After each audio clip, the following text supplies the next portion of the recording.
Donc les parents se sont trouvés avec une concurrence que l'on a un peu ignorée, croyant qu'on allait faire un peu la pluie et le beau temps dans le secteur, ce qui était vrai d'ailleurs, parce qu'ils étaient très spécialisés, il n'y avait pas beaucoup de concurrence française. Mais pendant ce temps-là, la concurrence étrangère a gagné du terrain. Et c'était autant de moins de commandes qu'on a eues pour aborder cette période avant 1975. I'ma take it now, no you're never gonna break me. I'ma stay loud in the face of the hate, see I'ma speak out, take the muzzle off my face, breathe out of my mouth every word that will make me. Never had a doubt of the life that I'm making. Never had a doubt of the fight I'll be facing. Never had a doubt of the nights I'll be aching. Life is all about having dreams that you're chasing.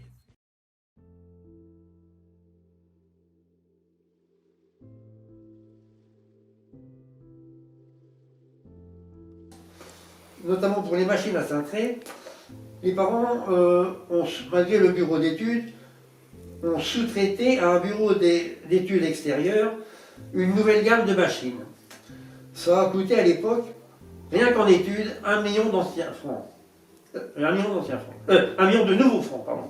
100 millions d'anciens francs. À cela, il a fallu préfinancer les deux prototypes de cette nouvelle gamme. Manque de chance, le bureau parisien, on dit vulgairement, s'est planté, et il nous a fait faire 2 prototypes qui étaient invendables.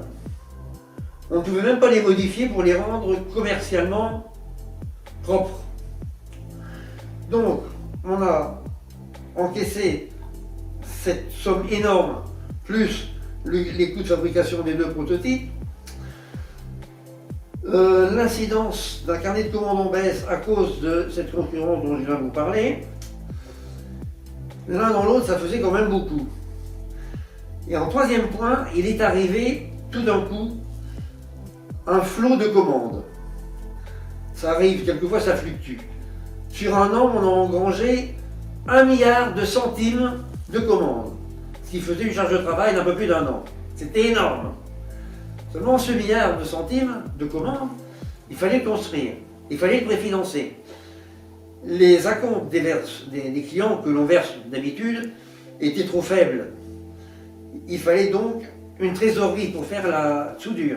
Mais la trésorerie, il n'y en avait plus. Alors qu'est-ce qu'on a fait? On a été voir la banque. La banque a dit, écoutez, il vous manque tant pour fonctionner pendant 1 an, pour faire vos commandes.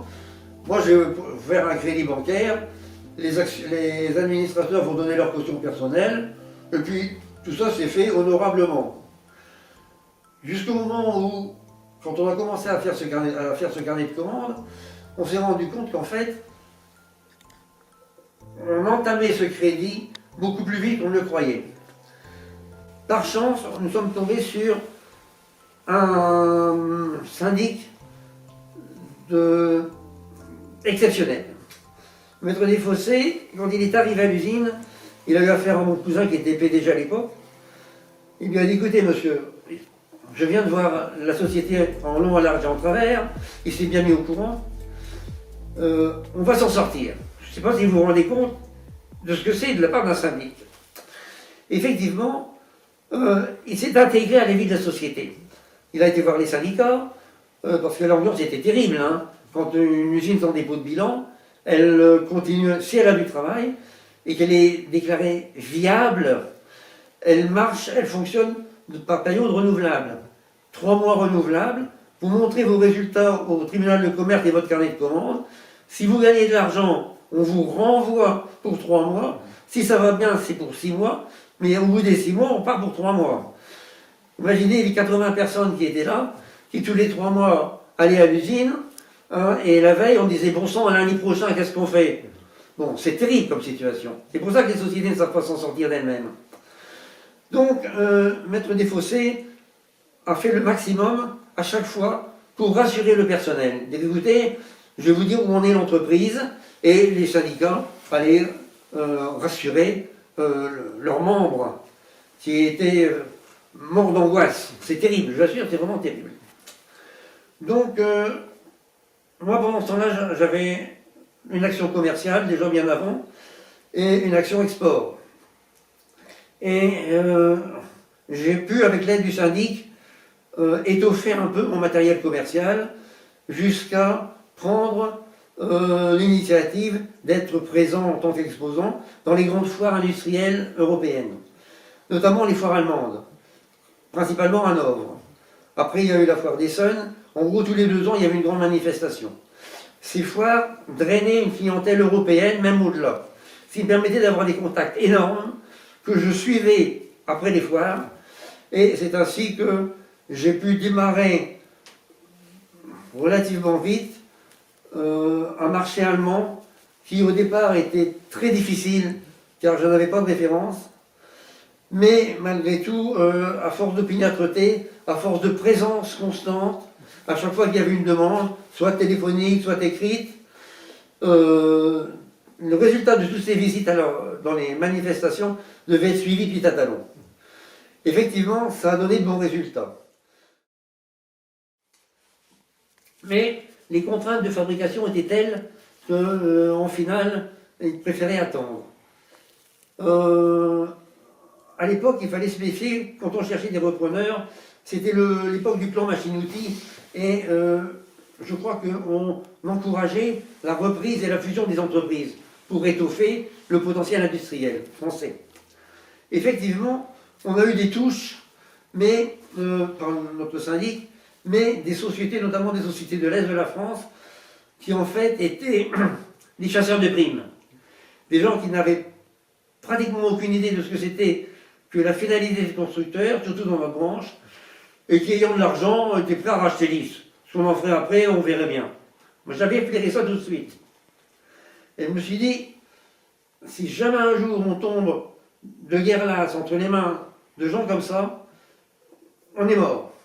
L'IS va être rayé du bassin de la Sambre, on va tout déménager, il ne restera plus rien de nous. Moi, je voulais rester ici. Bon, donc ça se présentait très mal. Jusqu'au jour où le syndic a eu un appel sérieux. De Guerlas, il a dit, bon écoutez, j'ai quelqu'un de sérieux, je vais le contacter. J'étais par chance dans le bureau d'à côté, j'ai entendu ça, je dis, oh là là là là, on va pas s'en sortir. J'en fais partie des anciens ateliers, pour commencer, pour limiter les frais d'exploitation. Petit atelier, effectif réduit, et évidemment salaire réduit. Bon, alors allez expliquer à quelqu'un que vous l'avez mis dehors, que vous voulez le rembaucher, mais qu'il ne gagnera pas ce qu'il gagnait avant, on va dire, c'est pas difficile, c'est pas facile à faire admettre. Mais tout le monde avait le couteau sous la gorge, et finalement, les gens se plaisaient bien chez l'IS.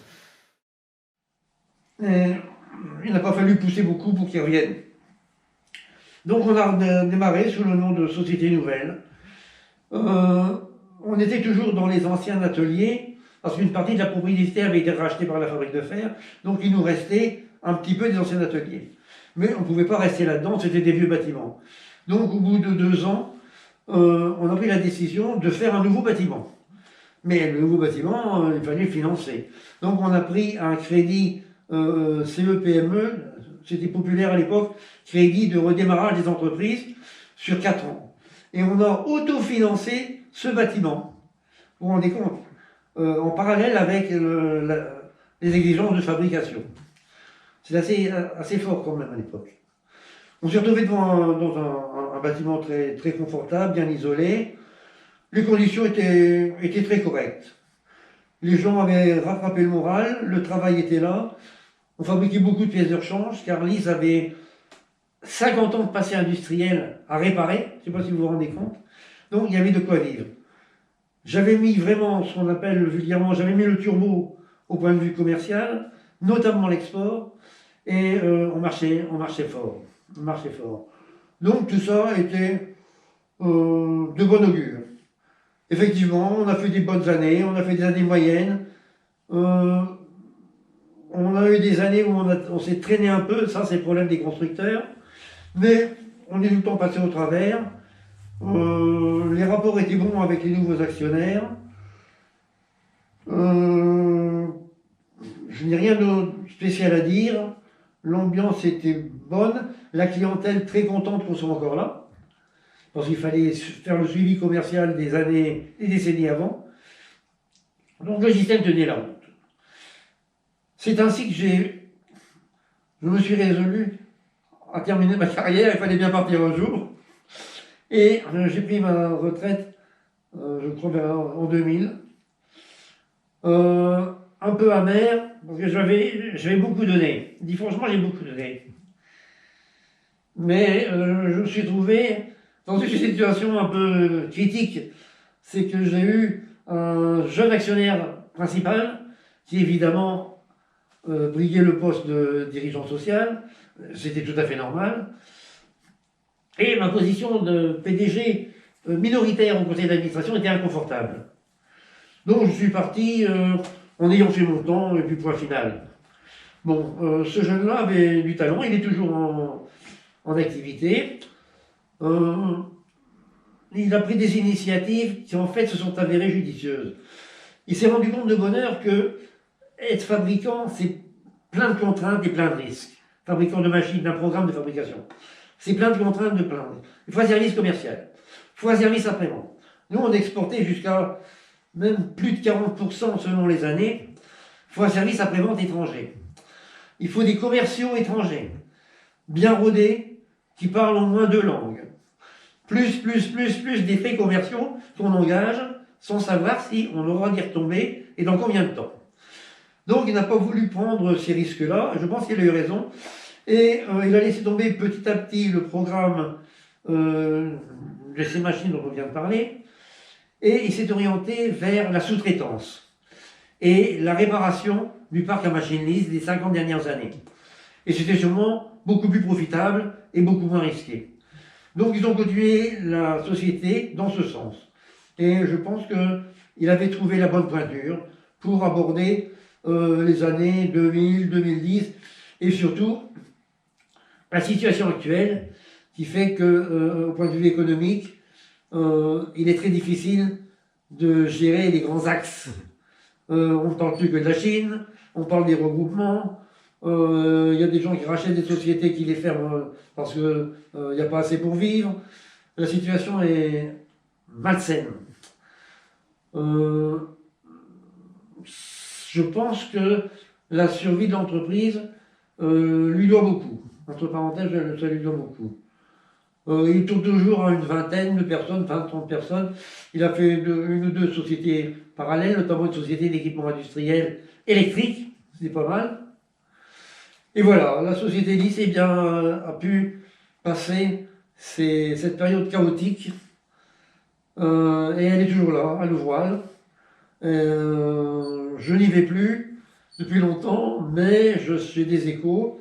Elle se porte bien. J'oserais dire quoi de mieux. Quoi de mieux. Voilà ce que j'ai à vous dire sur ces 33 années d'existence. J'en profite pour rendre hommage aux anciens, à ceux qui ont bien voulu m'accepter quand j'étais en formation à l'atelier et qui m'ont aidé. Je dois remercier mes clients étrangers, notamment les Allemands, qui m'ont fait confiance alors que finalement je ne représentais rien de connu. Les autres pays étrangers étaient aussi favorables à la présence de la société Lys. Pourquoi? Parce que je me suis aperçu que la France est un pays pas de notoriété industrielle comme les Allemands, mais c'est un pays qui a un certain rayonnement. Quand on dit qu'on est français, j'ose pas dire qu'on attire une certaine sympathie, mais si. J'ai vécu ça en Égypte, par exemple, aux États-Unis, parce qu'on a débordé un petit peu, j'ai pu travailler un petit peu aux États-Unis.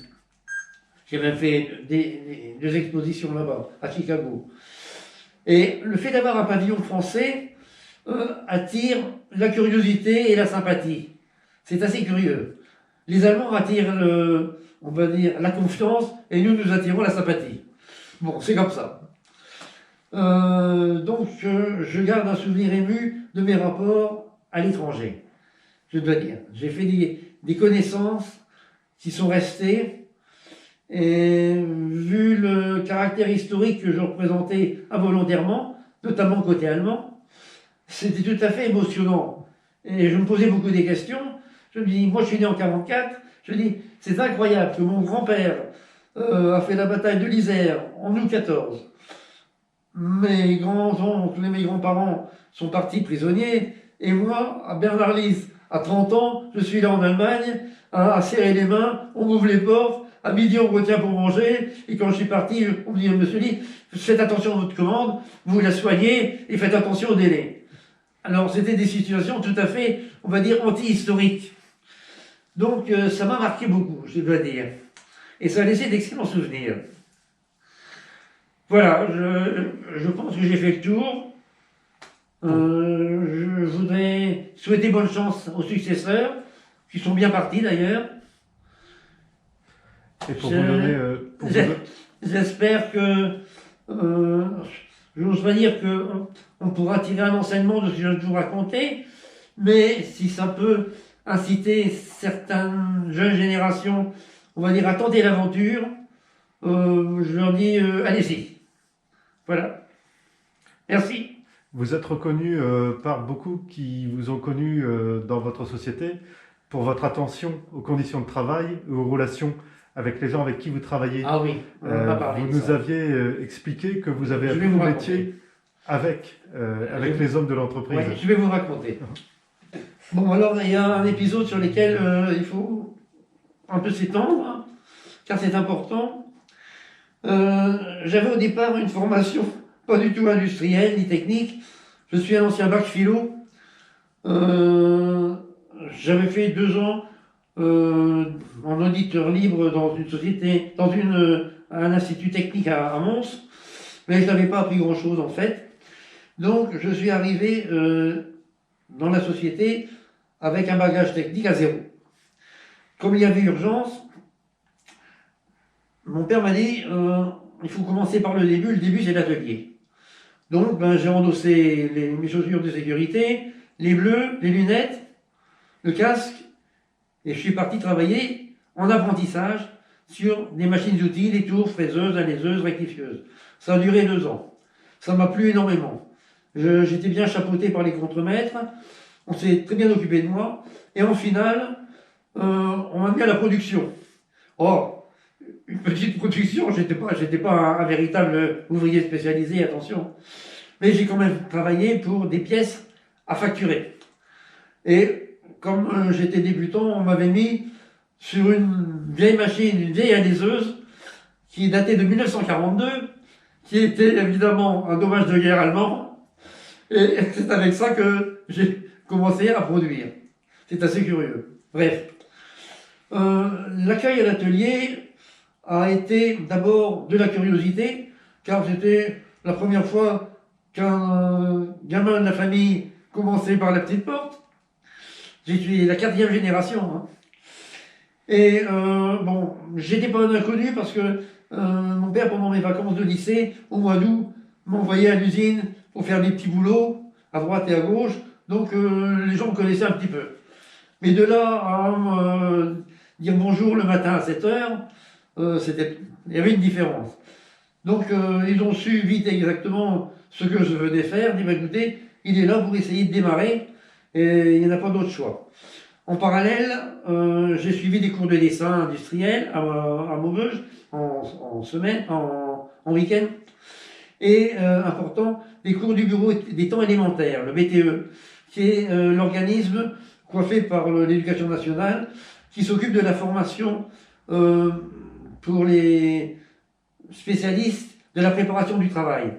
C'est-à-dire qu'on apprend les bases de ce qu'on appelle le planning, lancement, ordonnancement, le contrôle de l'achat des matières premières, la ventilation des pièces dans les délais dans les ateliers, la réception, etc., etc. Donc j'avais quand même plus ou moins le pied à l'étrier. Et ça m'a servi beaucoup. L'ambiance atelier est quelque chose d'assez extraordinaire. La société est une société, on va dire, très conviviale. Il n'y avait pas de rivalité dans cet atelier-là. Il y a toujours des rivalités, mais au sein de l'atelier, il n'y avait pas de rivalité. Les gens étaient complémentaires. Les rapports de la maîtrise et le monde ouvrier étaient très respectueux, très efficaces. Les gens étaient fiers de ce qu'ils faisaient. C'était incroyable. Il y avait une conscience professionnelle. Personne, un ouvrier qualifié n'aurait jamais voulu rater une pièce. Ça peut arriver, mais s'il ratait une pièce, il ne fallait pas que ça se sache. Donc c'était un monde, on va dire, au niveau humain, au niveau technique, de très haut niveau. Les gens se respectaient. La maîtrise était respectée et elle respectait le personnel. C'était un système à la fois sympathique, efficace. Je pense qu'il n'y avait pas de chez Lys que c'était comme ça. Beaucoup d'ateliers travaillaient comme ça, dans les usines de moyenne importance. Donc oui, effectivement, j'ai beaucoup aimé l'atelier. J'en ai gardé un très fort souvenir. Après l'atelier, je suis passé pendant 2 ans au bureau de préparation, dans le cadre des cours de planning, lancement, les gammes de fabrication. Et au bout de 2 ans, je dois dire, je brillais autre chose. Dans l'intervalle, il arrivait de temps en temps que je sois appelé à la direction pour accueillir en urgence des visiteurs étrangers qui descendaient dans la cour pour voir un petit peu nos programmes de fabrication ou des investisseurs étrangers qui faisaient une tournée en France. Et à chaque fois, on m'appelait parce que c'était des gens qui parlaient anglais ou des gens qui parlaient allemand. Donc j'ai eu indirectement de temps en temps le pied à l'étrier. Ça m'a mis la puce à l'oreille et je me suis dit, dans le fond, pourquoi je ne continuerai pas dans cette branche? Donc je me suis arrangé pour intégrer le service commercial. Le seul problème, c'est qu'à l'époque, dans les usines, il y avait 2 mondes. Il y avait le monde des hommes en bleu et le monde des bureaucrates. Et ce monde-là se jalousait.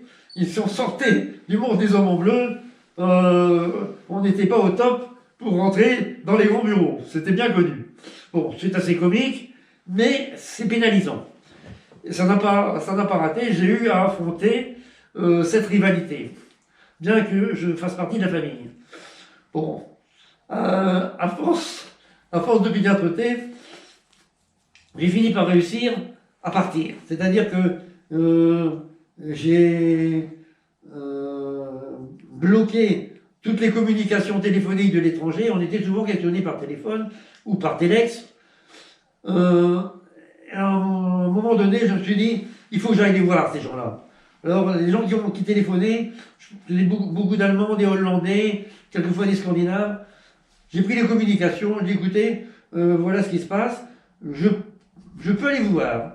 Les gens disent, oh, si vous n'avez pas d'agent, venez nous voir. À l'époque, on n'avait pas encore d'agent. Et puis j'ai démarré comme ça, une visite, 2 visites. Bon, sur l'Allemagne, c'était terrible. Pendant 3 ans, j'ai ramé, ce qu'on appelle ramer. Je suis rendu dans des usines, sans référence, avec mes catalogues bilingues.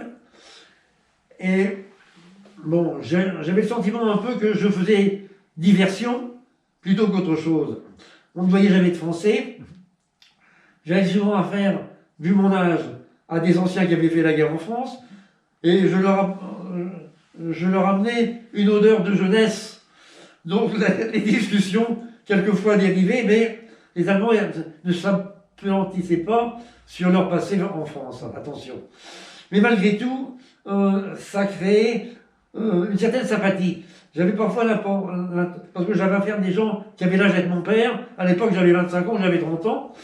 Et j'avais un petit peu le sentiment que, involontairement, j'étais devenu comme une charnière de l'histoire.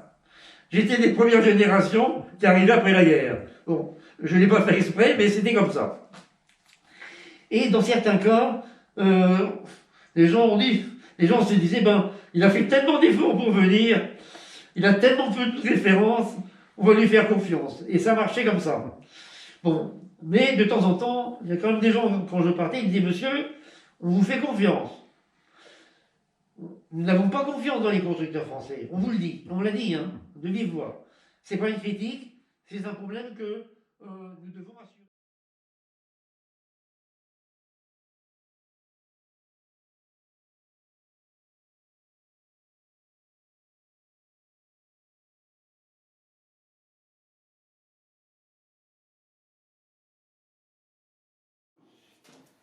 sur la table d'entrée.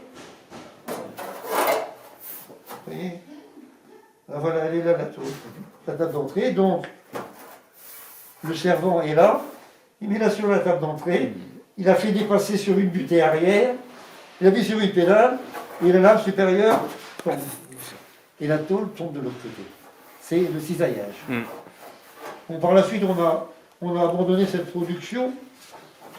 Mais on l'a maintenue pendant plus de 50 ans.